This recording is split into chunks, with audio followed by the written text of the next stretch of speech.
हाँ बेटा, हम फिर से आ गए हैं एक नया वीडियो लेकर के जो बहुत ही ज़्यादा इम्पोर्टेंट है।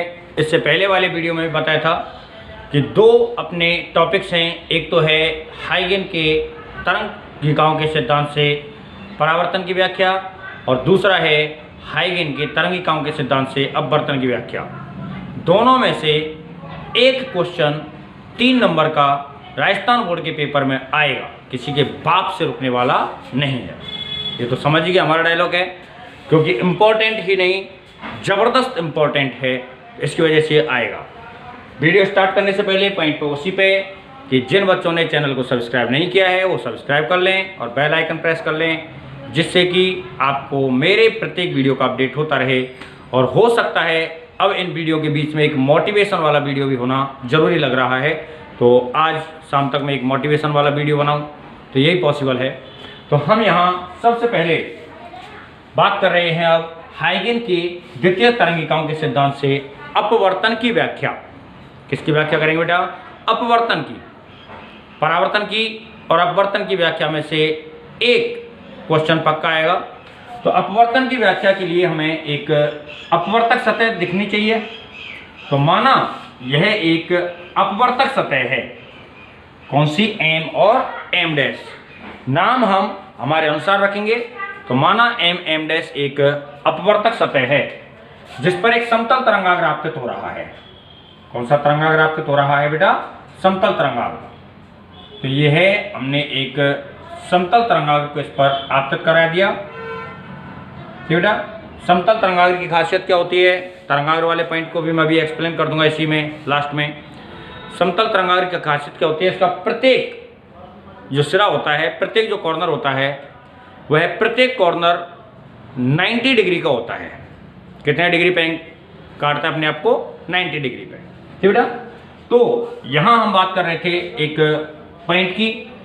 तो पॉइंट यह था अपने पास कि चित्र में एक मैं समतल तरंगाग्र मान के चल रहा, इसको कह देता हूँ P A Q और B। चित्र में एक समतल तरंगाग्र P A Q B को अपवर्तक सतह पर आपतित कराया गया है। इस अपवर्तक सतह से हम क्या डाल देते हैं यहाँ पे? लंब। ठीक है, लंब हम यहाँ पे डाल चुके हैं। लंब को अपन कह देते हैं N। ठीक बेटा, तो ये कौन सा कोण हो गया? आपतन कोण। आपतन कोण को किससे रिप्रेजेंट कर देते हैं? I से। समतल तरंगाग्र है तो ये वाला एंगल कितने डिग्री का होता है? ये कोण I है, ये वाला एंगल I है, तो ये कितना हो गया? 90 - I। और ध्यान करो, बड़ी आसान सी बात है भैया, क्या कि ये है एंगल हम कितना कह रहे हैं? 90 डिग्री का है। तो ये वाला एंगल क्या हो गया फिर? 90 में से इस वाले एंगल को हटा दिया जाए, यानी कितना बचेगा? 90 माइनस I। और जैसे ही ब्रैकेट को ओपन करेंगे तो ये कितना एंगल बनता है? I। ये कितना एंगल बन जाएगा अपने पास यहाँ पे? I। समझ में आ गई होगी मेरी बात। तो इस प्रकार से सबसे पहले हमने एक कोण को निर्धारित कर लिया। अब ऊपर वाला माध्यम देखो, इससे पहले या फिर हम जब अध्ययन कर रहे थे या कर रहे हैं परावर्तन का, तो परावर्तन एक ही माध्यम में होता है और एक ही माध्यम में होने के कारण परावर्तन में प्रकाश की चाल परिवर्तित नहीं होगी, लेकिन अपवर्तन के लिए माध्यम क्या हो जाएंगे? परिवर्तित। और जब माध्यम परिवर्तित हो जाता है तो प्रत्येक माध्यम में प्रकाश की चाल भी क्या हो जाती है? परिवर्तित, है ना। तो ऊपर वाला जो माध्यम मानता हूं, इसे मैं माध्यम बन लिख देता हूं। ये क्या बेटा? माध्यम बन। पहला जो माध्यम यहाँ पे लेके चल रहे हैं वो माध्यम बन है। और इस माध्यम में जो प्रकाश की चाल है, किसकी चाल है बेटा? प्रकाश की चाल। उसे आप B1 ले लो। माध्यम में लेके चल रहा हूं, निर्वात में वायु मोतित में C से रिप्रेजेंट कर देता, या माध्यम में लेके चल रहा हूं तो माध्यम में चाल क्या आ रही है? B1। ठीक बेटा, तो माध्यम बने और माध्यम में चाल क्या है? B1। तो माना T समय बाद, कितने समय बाद जाके टकराएगी? T समय बाद। तो T समय में B1 चाल से कितनी दूरी तय की जाएगी भाई? B1T। तो ये कितनी दूरी तय करके? B1T दूरी तय करके किस पर टकराएगी? AT पे, वो बिंदु A डैश पे, है ना। तो पहला पॉइंट तो मेरा यही है यहां से ऊपर तक का। अब यहां पे मेरा पॉइंट दोबारा समझना स्टार्ट करें। जो मैं बोल रहा हूं आपको, चित्र में एम डैश कैसी सतह? एक अपवर्तक सतह। चित्र में एम डैश कैसी सतह? अपवर्तक सतह, जिस पर समतल तरंगाग्र कौन सा है? PAQB आपतित हो रहा है।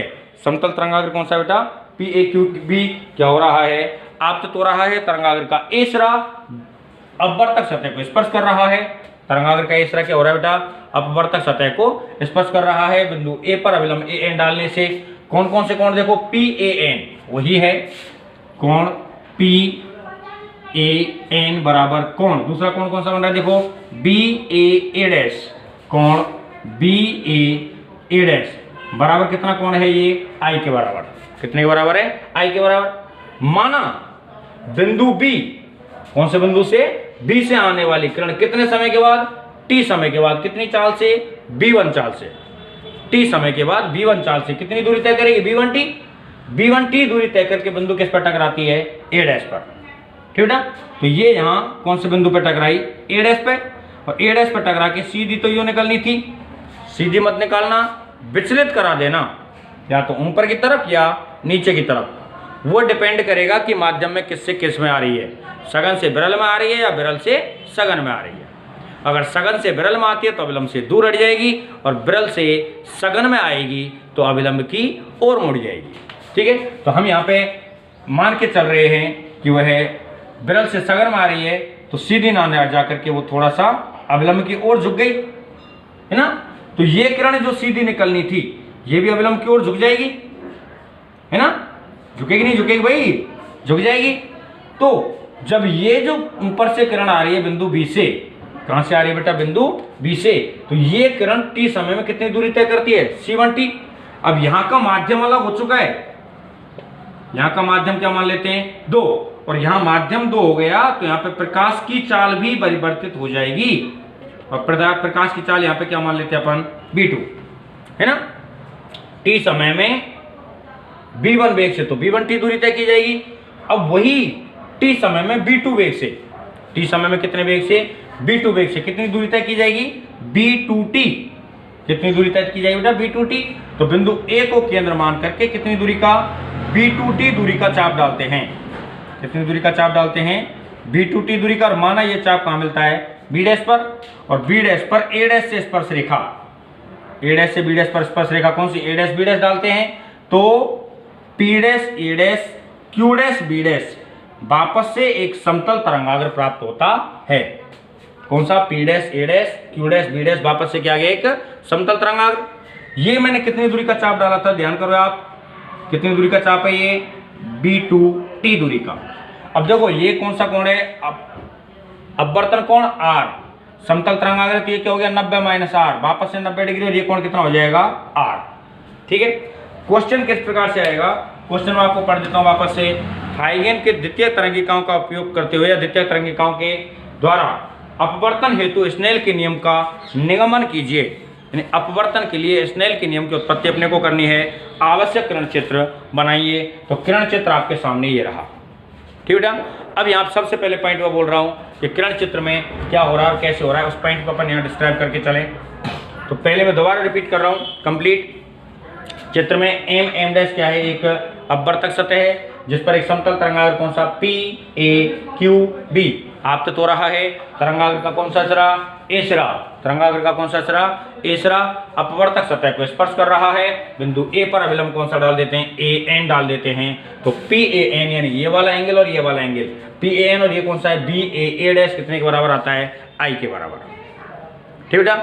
माना बिंदु बी से आने वाली किरण कितनी चाल से, b1 चाल से, कितने समय में, t समय में, कितनी चाल से, b1 चाल से, कितने समय में, t समय में, कितनी दूरी तय करेगी, b1t दूरी तय करके कौन से बिंदु पर टकराती है, a पर, ठीक है। तो बिंदु a से अपवर्तित किरण, जो ये किरण निकल के गई है, बिंदु a से अपवर्तित किरण कितने समय में, उसी t समय में, कितने समय में, उसी t समय में, है ना। कितनी चाल रहेगी यहाँ, b2 चाल से, कितनी दूरी तय करेगी, b2t दूरी तय करेगी। तब a को केंद्र मान करके b2t दूरी का क्या डालते हैं, चाप डालते हैं, और ये किस बिंदु पर टकराया, b डैश पे। तो ये चाप की दूरी क्या होगी, b2t। तब b डैश पर टकराता है, a डैश से स्पर्श रेखा a डैश b डैश डालने पर p dash a dash q dash b dash, पुनः एक समतल तरंगाग्र प्राप्त हुआ। यहाँ a डैश पर अभिलंब a डैश n डैश, कौन सा बेटा, a डैश n डैश डालने से कोण पी ए एन, इसमें डैश डैश डैश हो गया, देखो पी डैश ए डैश एन डैश बराबर क्या हो चुका अपने पास, बी डैश ए डैश ए बराबर कोण बी डैश ए डैश ए बराबर कितना आ रहा है 8। तो पहले दोनों कोणों का निर्धारण कर लिया। अब मैं यहाँ पर क्या करना है, स्नेल का नियम उत्पन्न करना है ना। और स्नेल का नियम कहाँ से आएगा, कैसे आएगा? स्नेल का नियम आता है साइन आई बटे साइन आर। तो पहले साइन आई और साइन आर निकालो। आई किस में बन रहा है? इस वाले त्रिभुज में बन रहा है, आर इस वाले त्रिभुज में बन रहा है। तो आई के लिए त्रिभुज ए बी ए डैश कहाँ में लो? तो त्रिभुज ए बी ए डैश में साइन आई बराबर, साइन आई बराबर क्या होता है? लंब बटे आधार। साइन बराबर क्या होता है? लाल बटे का अपन काम में लेते थे एल ए एल बटे के ए। तो साइन का मान क्या होता है? लंब बटे कर्ण। साइन का मान क्या होता है बेटा? लंब बटे कर्ण। ये कोण है, सामने वाली भुजा क्या हो गई? लंब। कोण के सामने हमेशा क्या होता है? लंब। तो लंब क्या हो गया? बी ए डैश। क्या हो गया बेटा? बी ए डैश। और कर्ण क्या हो गया? समकोण के सामने वाले, और समकोण के सामने क्या बन रहा है? ए डैश। ठीक है, तो ये हो गया बी ए डैश बटे ए डैश। किसका मान आ गया? साइन आई का। दूसरा मुझे क्या लेना है? साइन आर लेना है। तो कौन सा त्रिभुज बन रहा है अपने पास? ए डैश बी डैश ए। तो त्रिभुज ए डैश बी डैश ए में साइन कौन सा ले लेते हैं? आर। और साइन आर भी क्या रहेगा? वही लंब बटे कर्ण। साइन आर बराबर क्या रहेगा? लंब बटे कर्ण। लंब कितना बन रहा है कोण के सामने? A B dash. लंब क्या बन रहा है? A B dash. तो इसको आप लिख दो ए बी डैश। और कर्ण क्या बन रहा है? यहाँ पे जो बीच वाली भुजा है, उभयनिष्ठ भुजा है, ए डैश। कर्ण क्या बन गया? ए डैश। अब स्नेल के नियम में साइन आई बटे साइन आर होना है। तो चूंकि sine I upon sine R equal to I की वैल्यू ऊपर, आर की वैल्यू नीचे। ऐसे नहीं करना चाहते, ऐसे करो, या फिर इसको इक्वेशन नंबर 1 दे दो, इसको इक्वेशन नंबर क्या दे दो? 2। तो समीकरण किस किस में? एक में किसका भाग दे दो? 2 का क्या दे देते हैं? भाग दे देते हैं। एक में 2 का भाग देने पर तो क्या हो गया? देखो साइन आई बटे साइन आर क्या हो जाएगा बेटा? साइन आई बटे साइन आर बराबर साइन आई का मान क्या आ रहा है? बी ए डैश बटे ए डैश। भाग देने पर नीचे वाली संख्या का उल्टा हो जाता है ना। तो नीचे वाली संख्या कौन सी है? ए बी डैश बटे ए डैश। उसका उल्टा कर दो तो ए डैश बटे ए बी डैश। देखो ये तो कट गया, तो क्या बच गया अपने पास? बी ए डैश बटे ए बी डैश, है ना। अब बी ए डैश और ए बी डैश का मान देखो। बी ए डैश का मान क्या रहा है? B1T। और ए बी डैश का मान क्या रहा है? B2T। तो साइन आई बटे साइन आर बराबर इस ऊपर वाले का मान क्या रहा है? B1T।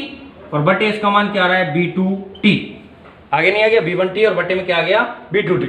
अब T से T कट गया, तो क्या बच गया अपने पास? B1 बटे B2। और समीकरण नंबर क्या कह देते हैं इसको? 3। समीकरण नंबर क्या कह देते हैं? 3। यानी कि हमने क्या किया है? दोबारा देखो, मेरे को स्नेल का नियम लाना था। और स्नेल का नियम क्या होता है? साइन आई अपॉन साइन आर। आपतन कोण की जा और अपवर्तन कोण की जा। तो साइन आई अपॉन साइन आर के लिए हमने क्या किया? सबसे पहले साइन आई निकाल लिया, साइन आर निकाल लिया, दोनों में भाग दे दिया, काट पीट करके वैल्यू रखी और ये उत्तर आ गया। अब इसका मान अपवर्तनांक के बराबर होता है। तो अपवर्तनांक की बात करनी है अब यहाँ पे। अपवर्तनांक क्या होता है? जो किसी भी माध्यम में चाल होती है, किसी भी माध्यम में चाल होती है और निर्वात में चाल होती है। तो निर्वात की चाल और माध्यम की चाल का अनुपात किस किस की चाल का बेटा? निर्वात की चाल और माध्यम की चाल का अनुपात किसके बराबर होता है? अपवर्तनांक के बराबर। तो प्रथम माध्यम का अपवर्तनांक n1, ठीक है, माध्यम 1 है ये, और इसका अपवर्तनांक कितना मान लेते हैं हम? n1, है ना। ये माध्यम 2 है और इसका अपवर्तनांक क्या ले लेते हैं हम? n2, ठीक है। तो n1 माध्यम का अपवर्तनांक निकालें, n2 माध्यम का अपवर्तनांक निकालें। तो लिखते हैं यहाँ पे प्रथम माध्यम। कौन सा माध्यम ले लिया बेटा? प्रथम माध्यम का अपवर्तनांक। तो प्रथम माध्यम का अपवर्तनांक क्या हो गया? n1। कौन सा अपवर्तनांक हो जाएगा? n1, ठीक है। तो n1 बराबर क्या हो गया अपने पास? c निर्वात में होता है और बटे माध्यम में चाल क्या है? b1। समीकरण नंबर क्या कह देते हैं इसको? 4। इक्वेशन नंबर कौन सा आ चुका है? ये अपने पास 4 आ गया है, ठीक है। आगे दूसरे माध्यम का अपवर्तनांक निकाल दो। ऐसे द्वितीय माध्यम का अपवर्तनांक और द्वितीय माध्यम का अपवर्तनांक मैं यहाँ कर देता हूँ इसको N2 बराबर क्या हो गया C/B2 और इक्वेशन नंबर क्या कह देते हैं इसको अपन 5। अब देखो बेटा क्या करना है, माध्यम का अपवर्तनांक लेना है दूसरे का, तो N21 चाहिए या N2/N1 चाहिए। तो N2/N1 के लिए 5 में किसका भाग दे देते हैं 4 का। तो समीकरण किस में बेटा 5 में किसका 4 का क्या देते हैं भाग देने पर। तो देने पर क्या आएगा बेटा N2/N1 बराबर क्या हो गया, देखो N2 का मान क्या है C/B2 गुणा उल्टा हो जाएगा B1/C, C से C कट गया तो क्या आ गया अपने पास B1/B2 है ना। इक्वेशन नंबर क्या कह देते हैं इसको 6। इक्वेशन नंबर क्या कह देते हैं 6। तो समीकरण नंबर 3 देखो और समीकरण 6 देखो, B1/B2 और B1/B2 RHS पार्ट बराबर हो गया तो LHS पार्ट भी कैसा हो जाएगा समान। तो यहां हम कर देते इसको, मैं Q' ऐसे कर देता हूं, समीकरण पहले इधर लिख देते हैं, समीकरण किस किस से बेटा 3 किससे 6 से, और 3/6 से क्या आएगा अपने पास N2/N1 बराबर B1/B2 बराबर sin I/sin R, यानी कि N21 बराबर क्या आ गया sin I/sin R। N21 बराबर क्या आ गया sin I/sin R, और यही स्नेल का नियम होता है। इसे ही क्या कहते हैं स्नेल का नियम। तो इसमें लिख सकते हैं इसे ही स्नेल का नियम कहते हैं, इसे ही स्नेल का नियम कहते हैं। ठीक है, तो इस प्रकार से हाइगेन के द्वितीय तरंगिकाओं के सिद्धांत से स्नेल के नियम की उत्पत्ति हुई, यानी कि एक अपवर्तन की व्याख्या की गई कि अपवर्तन के द्वारा स्नेल का नियम किस प्रकार से प्राप्त किया जाएगा। तो इसको आप दोबारा कंप्लीट टॉपिक को देख सकते हैं और कैसे कैसे रिपीट कर रहा हूं वो आप देखें। तो सबसे पहले हम इस चित्र के बारे में बात करेंगे जो 1 नंबर का रहेगा, 3 नंबर का क्वेश्चन रहेगा। ये चित्र में M एक अपवर्तक सतह को प्रदर्शित किया गया है जिस पर समतल तरंगाग्र PAQB आपतित हो रहा है। तरंगाग्र का ए सिरा अपवर्तक सतह को स्पर्श कर रहा है। ये बिंदु A पर अविलंब AN डालने से PAN बराबर BAA'। सबसे पहले ये उतारना है, क्या उतारना है आपको PAN बराबर BAA'। माना बिंदु B से आने वाली प्रकाश की किरण T समय में B1 चाल से B1T दूरी तय करके कौन से बिंदु पर टकराती है A' पे। तो बिंदु A से अपवर्तित किरण भी T समय में B1 चाल से कितनी दूरी तय करेगी B2T, वो B2 चाल से, B1 चाल गलत भूल गया, T समय में B2 चाल से कितनी दूरी तय करेगी B2T दूरी तय करेगी। तो बिंदु A को केंद्र मानकर B2T दूरी का क्या डालते हैं चाप। A को केंद्र मानकर B2T दूरी का क्या डालते हैं चाप डालते हैं। यह चाप कौन से बिंदु पर टकराता है B' पे टकराता है। A' से स्पर्श रेखा क्या खींच देते हैं A' B'। तो P' A' Q' B' एक समतल तरंगाग्र प्राप्त होता है। A' पे अवलंब क्या डाला A' N'। तो सेकंड लाइन ये है। उसके बाद एक कंप्लीट डेरिवेशन उतरेगा। स्नेल का नियम लाना था तो आपतन कोण और अपवर्तन कोण लेना है। तो sin I यानी कि आपतन कोण की जा अपवर्तन कोण की जा लेनी है। तो त्रिभुज ये वाला लिया AB में sin I निकाला, लंब बटे कर्ण, लंब क्या बन रहा है AB' बटे में AA', लंब हो गया कर्ण हो गया। दूसरा लिया अपन ने इस वाले त्रिभुज को, नीचे वाले को, इसमें क्या लेना है अपवर्तन कोण की जा यानी कि sin R। तो सब वापस से sin R लिया, सामने वाली भुजा क्या हो गई लंब और ये क्या हो गया बीच में कर्ण, ये A' कर्ण बन रहा है। तो ये लंब हो गया, तो लंब बटे कर्ण अपन ने क्या ले लिया सेकंड sin R को। sin R और sin I का वैल्यू आ गया, दोनों को डिवाइड कर दिया, A' कट गया, ये वैल्यू आ गई AB' और BA', दोनों में मान रखे, T से T कट गया तो B1/B2 आ गया। पहला काम इक्वेशन नंबर 3 कह दो।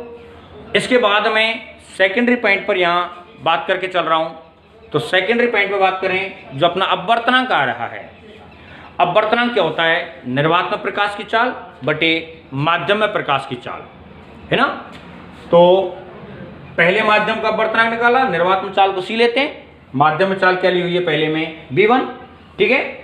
द्वितीय माध्यम का अपवर्तनांक निकाला, निर्वात की चाल को C लेते हैं, माध्यम की चाल को क्या लेते हैं B2, दोनों में भाग दे दिया तो N2/N1, C से C कट गया B1/B2। अब देखो इसमें इक्वेशन 6 में जो समीकरण 6 आ रहा है इसमें V1/V2 आ रहा है और समीकरण 3 में V1/V2 आ रहा है, तो 3/6 से RHS पार्ट समान है तो LHS भी क्या आएगा समान, तो LHS को बराबर कर दिया और N2/N1 को क्या लिखते हैं N2/1, ये आ गया और इसे ही स्नेल का नियम कहते हैं। फिर से वही पॉइंट, जिन्होंने सब्सक्राइब नहीं किया सब्सक्राइब जरूर कर लें, क्योंकि आपके लिए बहुत ज़्यादा हितकर रहने वाले हैं आगामी समय के मेरे जितने भी वीडियो बनने वाले हैं, क्योंकि आगामी समय पर मैं जितने भी वीडियो डालने वाला हूं वो 12th क्लास के बच्चों के लिए जो बोर्ड्स के एग्जाम दे रहे हैं इस साल, बहुत ही ज़्यादा रुचिकर और बहुत ही ज़्यादा इम्पोर्टेंट रहने वाले हैं। जिन्होंने अब तक कोई तैयारी नहीं की वो अब भी तैयारी करेंगे तो पास होने की गारंटी मेरी है। और केवल पास की नहीं बेटा, कम से कम आपके 70% नंबर मेरे पढ़ाए हुए टॉपिक्स में से आ जाएंगे। ये मैं अब जो वीडियो डालूंगा उनके बाद की बात कर रहा हूँ, अभी जो मैंने ये सिलसिला स्टार्ट किया दोबारा से इस पे। अब इन वीडियो को देखने के लिए क्या करना पड़ेगा, चैनल को सब्सक्राइब तो करना पड़ेगा, क्योंकि पुनः अगर हमने सब्सक्राइब नहीं किया तो हमारे पास पता ही नहीं चलेगा कि गुरु जी ने या सर ने वीडियो डाल चुके हैं। हमने यहाँ पे इससे पहले एक वीडियो बनाया था, वह वीडियो था परावर्तन का और यह वीडियो है अपवर्तन का। तो परावर्तन के और अपवर्तन के वीडियो में से एक क्वेश्चन आएगा, दोनों को आप बड़े ही ध्यान से देख लें।